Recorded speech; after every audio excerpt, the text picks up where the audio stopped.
Okay, right. So we'll be a bit truncated today because I have to finish at 11 because I've got a meeting. So we were talking about the Mishnah says that you can't have more than three.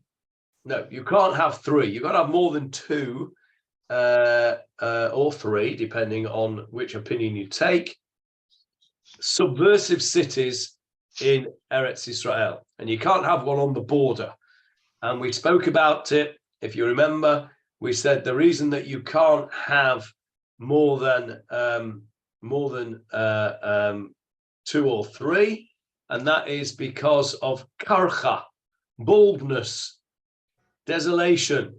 You'll have empty bits of the country, which will be no good. You can't have more than, because obviously a subversive city, as you know, is completely destroyed.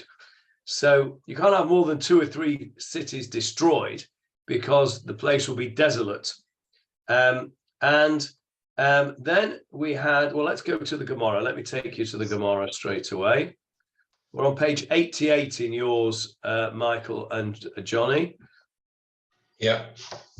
And we were talking over here, Mishum Karcha, because of there'll be large swathes of uninhabited land in Eretz Israel. And Reish Lakish said, that's only when we're talking in one region. They split the country into three regions. What they call Yerushalayim, which is the south of the country, Galil, which is the north of the country, and Ava Hayardain, which is the other side of the Jordan, the east bank of the Jordan, what is now Jordan, what was used to be called Transjordan, and which was the area that the 2.5 tribes, Reuven, Gad, and half of Manasseh, lived in. So the country was split into three regions, and Reish Lakish says you can't have more than one in each region. But you can have, what did he say here? Amar Reish Lakish, lo shanu ela b'makom echad. Aval b'shnayim u'shloshim makomot osi. You can designate three adjoining cities as idolatry cities in 2 or 3 regions. Rabbi Yochanan said, Ein osim mishum karcha. Rabbi Yochanan said, you can't do that because it will cause too much desolation. So the Gemarah now, this is where we ended last time.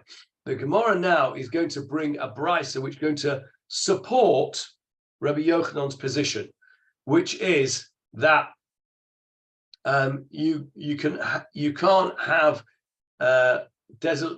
can't designate desolated cities throughout the country, even in different areas. So Tanya Kvatei to Rabbi Yochanan. The brisa, there is a brisa which supports or is in accordance with the view of Rabbi Yochanan, and the brisa says as follows: Ein osin shalosh ayarot menudachot be'eretz Yisrael.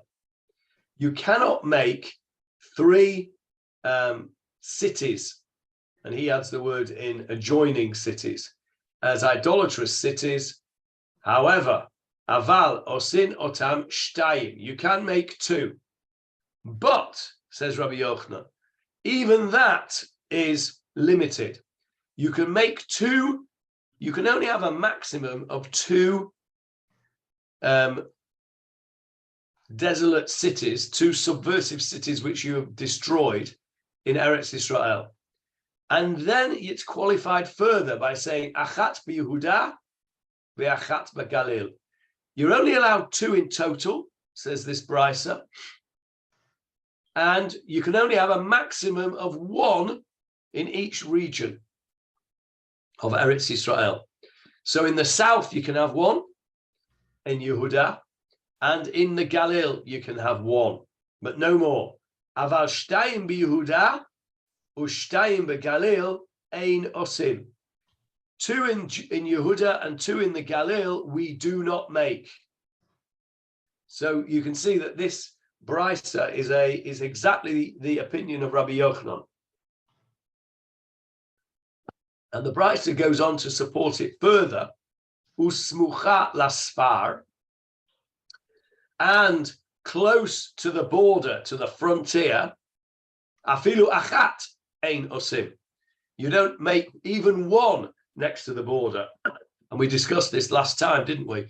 That you can't have a desolate city next to the border because you're inviting your enemies to come into the country. They'll get a foothold in the country. So Kiryat Shmona could not possibly be made into an Ir Hanidachat because the Lebanese would be able to come in and get a foothold into the country. So, and then he goes, my ta'ama, what's the reason? What's the reason for this? And he says, Shema Yishma'u Nochrib, maybe the Goyim will hear Vayachrivu et Eretz Yisrael, and they will invade and destroy Eretz Yisrael. So in other words, if there's an empty, desolate town on the border, they will come into that vacuum, your enemies, the Goyim, around, and they will use that as their foothold to invade the country, and ultimately the country will be destroyed. So it's a practical reason. Now, we've done all that before. We did all that last week. This is new. And what's new is that this brisa is a support for what we did last week with Rabbi Yochanan. But if you remember, we learnt out the reason, the scriptural proof of why you can't have a border town from the word mikirbecha. I don't know if you remember that. Let's have a look and see if I can show you that. Can you see the screen? Yeah. Yes. Yeah. Hello, Isla. Hello, can you send the pictures? Yeah, but right now I'm just busy talking to these nice people. So just bring down sellotape. yeah, here's the sellotape. You take it downstairs, okay? And shut the door for me, darling. Thank you. Right. Okay. So you can see the screen there, and I've highlighted the word mikirbecha. And the translation of this is... Sorry? Somebody say something? Did I miss something? No. So unfaithful, this is talking about the Ir Hanidach, the subversive city. Unfaithful men have gone forth from among you, Mikir Becha. So we learnt out that if it's a border town, then it's not from among you. It's not in the middle of you, in the midst of. Remember, we had that discussion about midships and mid-wicket and all those kind of things. We had that discussion last week. So Mikir Becha, Mikir Becha is probably the Hebrew translation of mid-wicket, Johnny. Yeah. So yes, we learnt it from Mikir Becha. So let's go back to the Gemarah now. See the Gemarah now? Yeah. So the Gemarah now asks, well, hang on a minute. You've just told us the reason you can't have a border town as an Anidacha, as a desolate city, is because you're worried about people coming in and invading the country. But you told me last week, V'tepukli de mikirbecha, Amar Rachmana, v'lo min asfa. But last week you told me the reason you can't have a border town is because of this word mikirbecha. So what is it? Is it because of the word mikirbecha, it's got to be in your midst? Or is it because you're worried about nations coming in, enemies coming into the country? You can't have it both ways. The Gemarah is asking, you told me last week one reason, and now this brisa that you've brought is telling me a different reason. That can't be right. So answers the Gemarah, it is right, because this Rabbi Shimon, this brisa is said by Rabbi Shimon. And Rabbi Shimon, the Daresh Ta'ama Dikra. Rabbi Shimon interprets reasons for the mitzvah. Even though there's a scriptural proof, he gives you a reason as well, a logical reason. So Rabbi Shimon is not saying, I don't agree that it's from Mikir Becha. It is from Mikir Becha, but he's also giving us a practical reason. And so Rabbi Shimon here is not going against what we said last week. It's actually a support for that, but he's adding on to it. He's saying, yeah, of course I know that it's Mikir Becha. That's where we learn it from. But do you know why the Torah tells us this? The Torah tells us it for a very good practical reason. So, for example, another example that comes to mind is the mitzvah of Shiluach HaKein, sending away the mother bird who's sitting on the eggs. Why do we have to send away the mother bird sitting on the eggs? The answer is because the Pasuk tells us to. The Pasuk says, if you see a bird sitting on eggs, don't take the eggs until you've sent off the mother bird. Okay, Rabbi Shimon would come along and say, you're right. That is where the scriptural proof for this mitzvah is. But do you know why? And the answer is because it's to try and inculcate into us a sense of maternal responsibility, Rachmanas, kindness. Although I've used this example deliberately because not everybody agrees with that. There's a Gemarah that says if you think it's because of Rachmanas, you're wrong.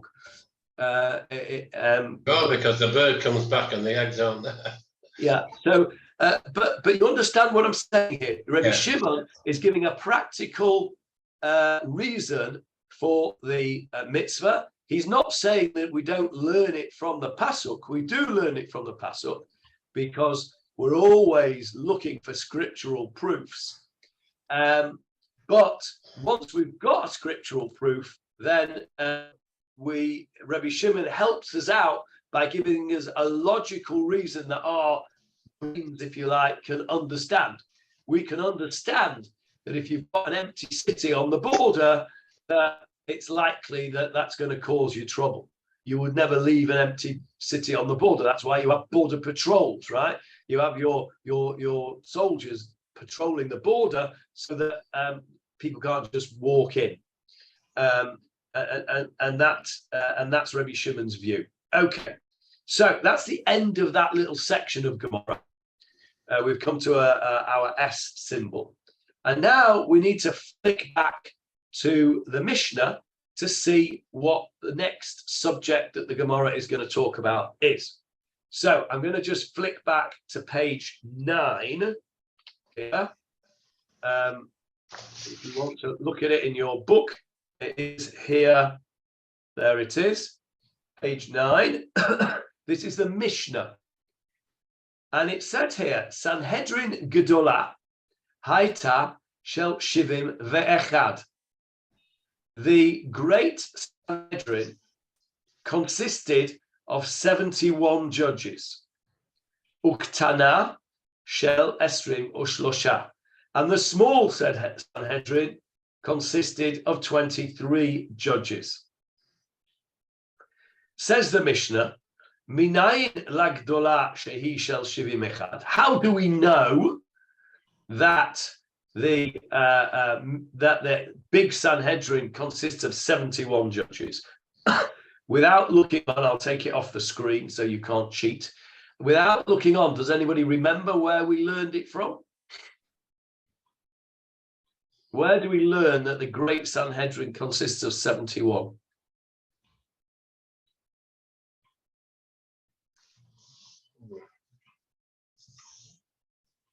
Can't remember.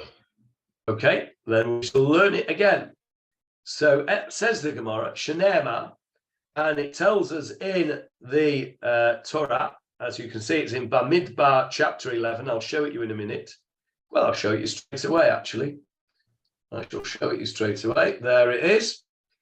Now, Do you remember the story in the Torah? It is in Parashat Behalotecha, where the people said, "We're sick of this man stuff that you're giving us. We want meat. We want meat."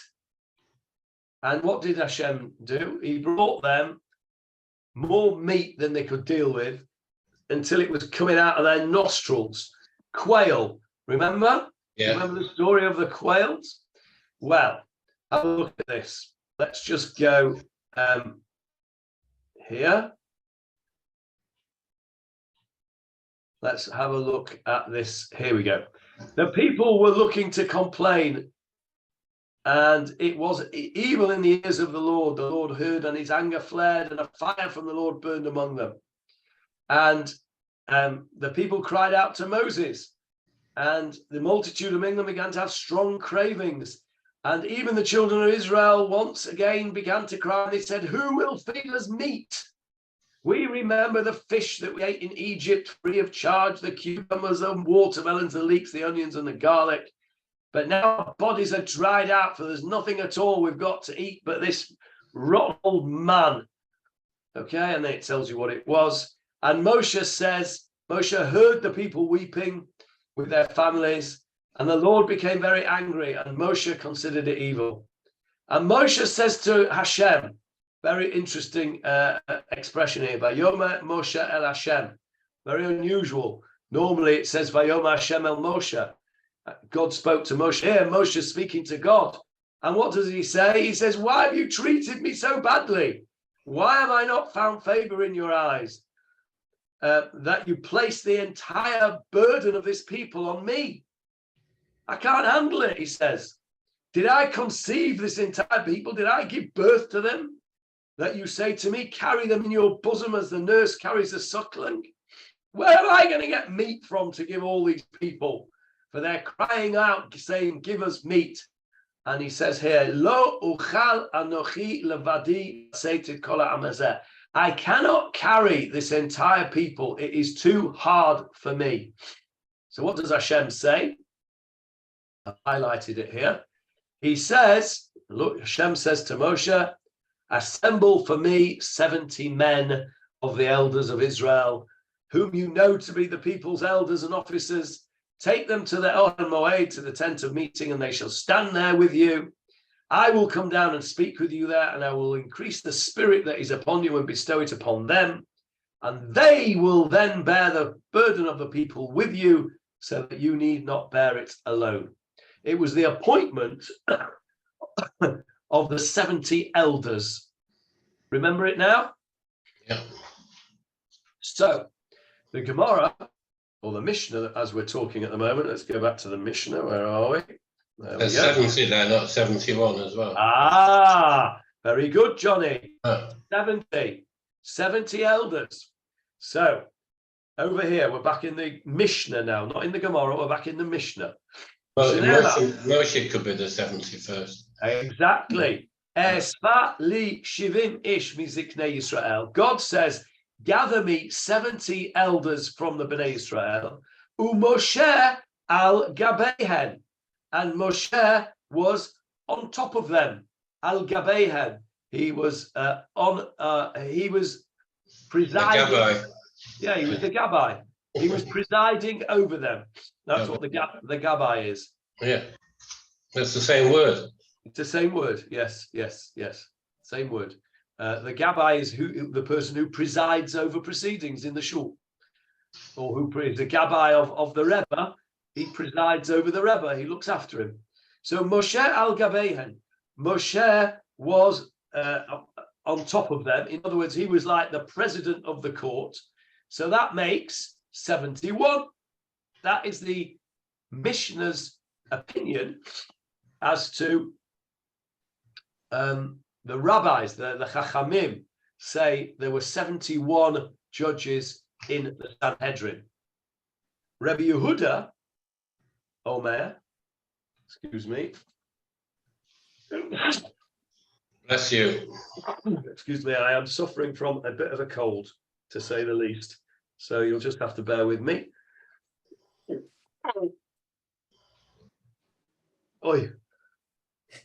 And I'm not a very good patient, I must tell you. Because if I don't tell you that, my wife will tell you I'm not a good patient. Right. So Rabbi Yehuda says, Shivim, 70, that the Sanhedrin was 70 because of the 70 judges. And he says Moshe was separate from them. What's the problem with Rabbi Yehuda's opinion? You have an even number. Yeah. Yeah, you need an odd number. You've got an even number, that's right. So we know, don't we, from all our previous learning, that the halakha is according to the chachamim, according to the sages, and that is that the Sanhedrin is 71 and not 70. But at this point in the Mishnah, we've got a machloket between the chachamim, 71, and Rabbi Yehuda, who says 70. Okay, now that is what we learned back in November, December 2019 when we did that Mishnah. So we're now coming back to that, and the Gemarah is going to look at that section of the Mishnah and go into it in more detail.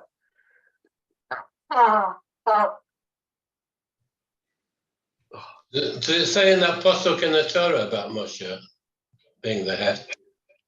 Bear with me, Johnny, and you will see that the Mishnah, that the Gemarah drills down into the psukim very carefully and gives us the answer to that question.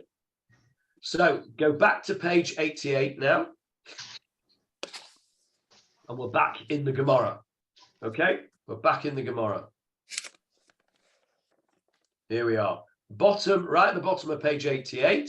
If you're in the art scroll, for anybody that's listening, it's right at the bottom of 16b, 16b4 in the art scroll, and the Mishnah said Sanhedrin Gedola Haita, the great Sanhedrin was, and of course you're then meant to know the Mishnah. We've just learned the Mishnah again.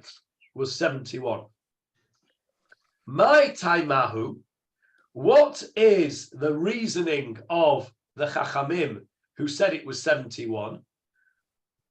My taimahu de Rabbanan, de Amri u'Moshe al Gabeihen. How do they know that we should include Moshe in the number to make it 71, which is basically Johnny Halpin's question just now? How do we know that from the pasuk? Well, the Gemarah says, Amar Kra, the pasuk says, Kra is the pasuk from the word kore, to read, because of the pasuk is read.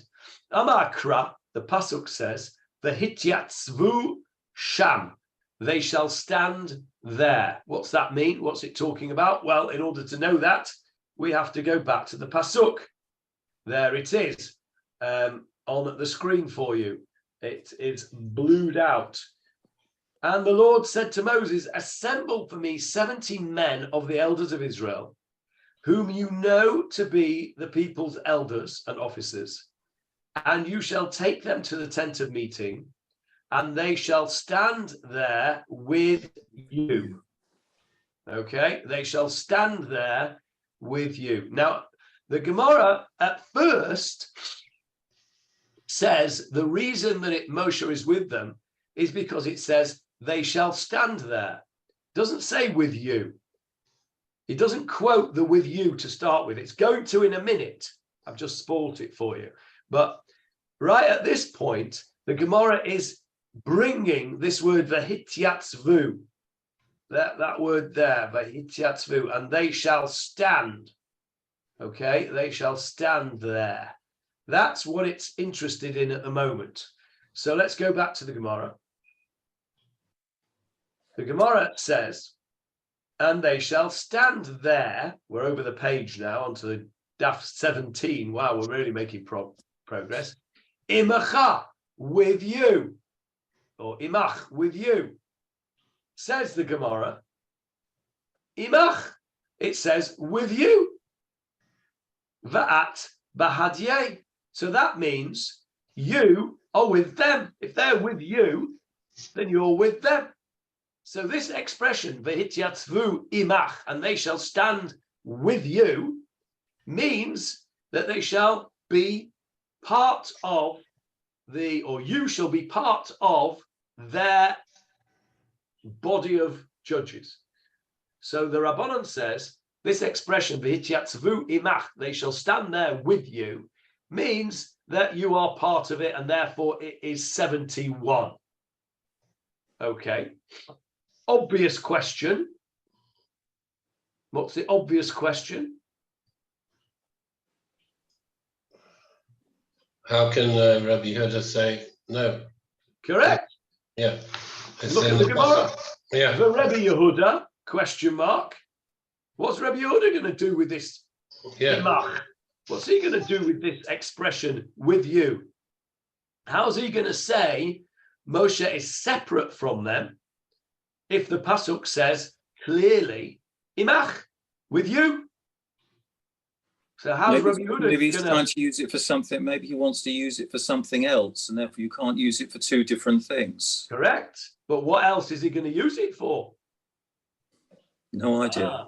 That's what the Gemara is asking us. Very nice, Rabbi Yehuda. What are you going to do with Imach? I understand you can't use it for two things, but you haven't told me what you're going to use it for yet. And so the Gemara says, Mishum Shechina. Literally, because of the divine presence. Now, what Rabbi Yehuda says, let's go back to the Pasuk. Go back to the Pasuk. Hashem says to Moshe, assemble for me 70 men of the elders to whom do you know to be elders, and you shall take them to the tent of meeting, and they shall stand there with you. Rabbi Yehuda says, they're going to the tent of meeting. Who lived in the tent of meeting? Hashem. Hashem, the Shekhinah, the divine presence. Says Rabbi Yehuda, you can't go in, Moshe, because the divine presence is there. So they can't go in either because the divine presence is there. So they and you have to stand outside the Ohel Moed together. And it's only because the divine presence is located. It's like the Havdil when the Queen or the King now is in residence at Buckingham Palace. Then the flag is flying, or in Windsor Castle, they have the flag flying at full mast to indicate that the monarch is in residence. So the Shekhinah was in residence, as it were, in the tent of meeting. The elders cannot go in, and so Rabbi Yehuda says this v'hityatzvu sham imach, they shall stand there with you, means they'll just have to stand there with you because they can't go in. Because of the Ohel Moed has got the Shekhinah in. It's only because of the Shekhinah. If it wasn't for the Shekhinah, I'm not impressed with it either. And of course, neither is the halacha, because the halacha goes according to the Rabbanan, as we know. So I agree with you, Michael. That it's a bit of a dray, isn't it? But that's what they're saying. That's what the Gemara says. Let's have a look back at the Gemara. It's not hang on a minute. The translation just now on the screen puts a capital Y for you. Maybe that denotes that it might be Hashem. Oh, that's interesting. With you, it does say a capital Y, and it shouldn't. I think that's a mistake. Yeah. I think that's a mistake, because it's talking to Moshe. With you means with Moshe. Hashem is talking to Moshe. So why would it have a capital Y? It's not talking about Hashem. I wonder, have you got Steinsaltz Chumash there, Johnny? No, I haven't. I'll just have a look in my Steinsaltz Chumash. Hang on. Where is it? Where is it? It is in Bamidbar 11. Bamidbar 11. I've got a Steinsaltz Chumash. Have you got an art scroll there, Michael? No, I've only got Devorim here with me at the moment. Oh, okay. So I'll have a quick look at this in the Bamidbar. Here we go. 11. Ba'alotchar. I've got it. What verse is it? 16 or something? 16. Okay. Sorry. 16, and Rav Steinsaltz says, with you with a small y. I think that, well spotted, by the way, Johnny, well spotted. But I think it's a mistake on this translation. That y should not be a capital Y. Right. Okay. Okay, so let's go back to the Gemarah. There we go. So we're not really very impressed with that, are we? But nevertheless, that's where we're stood at the moment. We have a situation where Rabbi Yehuda has, albeit in a bit of a shvacha manner, has managed to remove the proof of the Rabbanan. So we're still, between the two. So the Rabbanan try again. The Rabbanan and the rabbis, what would they say to that explanation? So they try again. And they say, there's another verse. The verse says, V'nasa'u itecha b'masa ha'am. It's the next pasuk along. Let's go back to it. Verse 17. So the Lord, 16, the Lord said to Moses, assemble for me 70 elders, go to the tent of meeting, and they shall stand there with you. Next verse. I will come down, this is Hashem speaking, and speak with you there. I will increase the spirit that is upon you and bestow it upon them. Then they will bear the burden of the people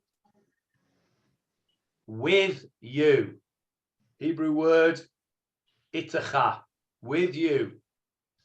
So the Rabbanan effectively say to Rabbi Yehuda, all right, you don't like my imach over here, my with you, because you're saying that they're only with you because the divine presence is there. What you're going to do with this one, with this with you? Here we've got, it says very clearly, they will bear the burden of the people. That means judge them, yeah? That means be the Sanhedrin with you, so that you need not bear it alone. How much clearer could it be? Says the Rabbanan, as it were, to Rabbi Yehuda. Put that in your pipe and smoke it. How are you going to get out of this one? Now, says the Rabbanan to Rabbi Yehuda. Okay, so we're with the Rabbanan on this, aren't we? We think it's very clear. What's the difference between imcha and itcha? It's a grammatical thing. Yeah. Subject and object. So it's the difference between when you see me and I. Right. Okay, so it's a bit like you wouldn't say me is going to shul. You'd say I am going to shul, but you would say give it to me. You wouldn't say give it to I. Well, in the first one it says Imach with they stand there with you. What's the difference between that and the burden of people with you? With you, it's a imacha. Imacha. Well, this is imach, but the same thing. Yeah. Imacha and itacha are interchangeable. Okay. Yeah. So, where are we? We need to go back to the Gemarah, don't we? Yeah. There we go. So, so they say v'nasu itacha b'masa ha'am. Itacha with you, v'at b'hadayu. That means they are with you. With you means with you, says the Rabbanan. Asks the Gemarah, Rabbi Yehuda, what are you going to do with that? And you're not going to like this, Michael, I'm warning you. The Gemarah says that Rabbi Yehuda's, what does Rabbi Yehuda do with this? He says, itacha, here, this itacha means bedomin lach. Domin lach. What does that mean? If you say, like. Yeah, like. Like. If you say that your son is domeh lecha, it means he looks like you. Right? Domeh means to be similar. To be similar, yeah. So he says, Rabbi Yehuda says, this means that the elders appointed to the court had to be like Moshe or similar to Moshe in that they had to be top drawer. They had to be top drawer, free of blemish like Moses, and Rav Steinsaltz says, and had to be of fit lineage. bit schwach, I think. It's not great, but he's fighting valiantly. Rabbi Yehuda is fighting valiantly his corner. So there is a halacha. If you look over here, the Rambam brings a halacha based on this Rabbi Yehuda, and he says judges are appointed to a lesser or great Sanhedrin only if they are intelligent and wise, exalted in the knowledge of Torah, and are fitting for the task. Halavai, that was the case, that all rabbis and dayanim were fitting for the task and wise and intelligent. Unfortunately, that is no longer the case, if it was ever. But anyway, so the Gemarah is now, it's interesting here because what the Gemarah is doing is the Gemarah. You're holding with Rabbi Yehuda, I think. Yeah, absolutely. Perhaps not in quite so vociferous terms. But what the Gemarah is doing now is being the umpire between the tennis umpire between the Rabbanan and Rabbi Yehuda, going back and forth and back and forth. So the Gemarah said to Rabbi Yehuda, how are you going to get out of that? So he's got out of it, and he said it means that they've got to be similar to Moshe. So the Gemarah says, all right, that's a reasonable return. Rabbanan, over to you. Where are you going to learn the idea that these people have to be on Moshe's level or similar to Moshe? If you don't learn it from here that Rabbi Yehuda learns it from, where are you going to learn it from? And so they say, well, we learn it from a different episode. V'hakel me'alecha v'nasu itach. Another itach, another with you. And this is from where the judges were appointed. Remember, we've been talking about the elders, the 70 elders. Where were the judges appointed? In which Sedra were the judges appointed? Shoftim. No. You all know this. Yes. You will kick yourself when I tell you. In which Sedra, whose name, the Sedra's name is the person who advised Moshe to do it. Yitro, well done. Yeah, Yitro, well done. Well done, well done. Let's go to Yitro. There it is. There it is. Remember, Moshe was busy judging everybody. There were long queues to see him. Yitro comes along and says, this is no good. Can't be doing with this. This is not a good system. He says, you have to appoint unto judges, unto shoftim. You have to appoint people who are below you. And he says over here, look at what he says. I've highlighted it for you. But you shall choose out of the entire nation men of substance, God-fearers, men of truth who hate monetary gain, and you shall appoint over them, blah, blah, blah, blah, blah, all these leaders, and they shall judge the people at all times, and therefore making it easier for you, and they shall bear the burden with you. So they learn out the idea that these people have to be at Moshe's madrega, Moshe's level, from the episode of Yitro, not from the episode of the elders with the meat and quail business. So they don't need to use the itachat from the elders situation to learn the halacha that Rabbi Yehuda uses, because they've learnt it out from over here. It's the best one as well, isn't it? This is quite clear what they're asking for. Yeah, much clearer, clearer. Yeah. So in all of these three different backs and forwards, I think we're all agreed that Rabbi Yehuda is on the back foot here, and the Rabbanan are in the ascendancy here. Their arguments are more cogent and more acceptable, really. So there we go. So they've learnt it over from there, and then they say Okay, what was that talking about? That was talking about the lower courts, right? The lesser Sanhedrin. Our question was, how do you know about the main Sanhedrin, the great Sanhedrin, which was 71 people? And so they say, well, it's obvious, isn't it? If the people in the lower Sanhedrin have to be of the caliber of Moshe, or approaching the caliber of Moshe, then obviously, Kal v'chomer, how much more so the people in the higher courts, in the great Sanhedrin, have to be at the level of Moshe.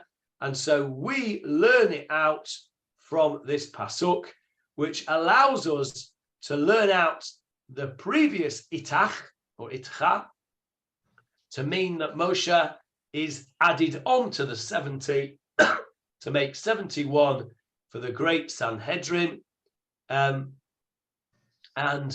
therefore, we also solve the problem of the even number, because now we've got an odd number. And I'm afraid Rabbi Yehuda, he has to go back in his corner and lick his wounds, because we don't paskin like Rabbi Yehuda. It is 71 judges, and Rabbi Yehuda's opinion is not accepted. Okay, so I've got a bit of a problem there. When you say that these 70 have got to be on a par with Moshe, and nobody's on a par with Moshe. They're nowhere near as on a par. That's why I chose my words carefully. I did say that, and then I corrected myself, and I said approaching the caliber of Moshe. They have to be like Moshe in that they have to be free from blemished character, and they have to have a decent lineage. But you're absolutely right. There was nobody like Moshe. We say, what do we say in Yigdal? I